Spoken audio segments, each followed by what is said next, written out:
अब municipal corporation जैसी गई है, इन्होंने अपनी जगह जो है वो दोबारा बनानी शुरू कर दी है। पता नहीं कहाँ गए थे, किधर छुपे हुए थे, कहाँ छुपे थे, हैं छुपे कहाँ थे?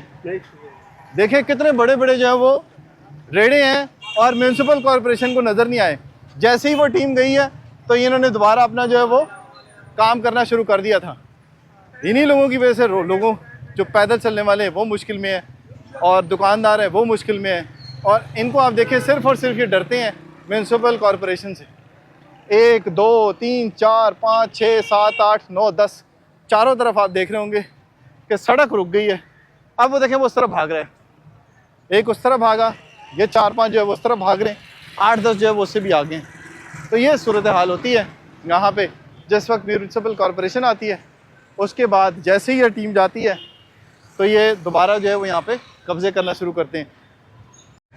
आज का ऑपरेशन यहीं तक है। आपने देखा होगा कि फारा चौक से लेके यहाँ तक रेडी वाले तो भागे सारे, लेकिन जो दुकानदारों ने कब्जा किया हुआ था, ताजरों ने जो कब्जा किया हुआ था, बरामदों पे जो कब्जा हुआ था, फुटपाथ के ऊपर जो कब्जा हुआ था, उसके ऊपर ऑपरेशन किया है म्यूनसिपल कॉरपोरेशन की तरफ से और इनकी टीम ने। तो ये ट्रक सारे का सारा जो है वो भर लिया है।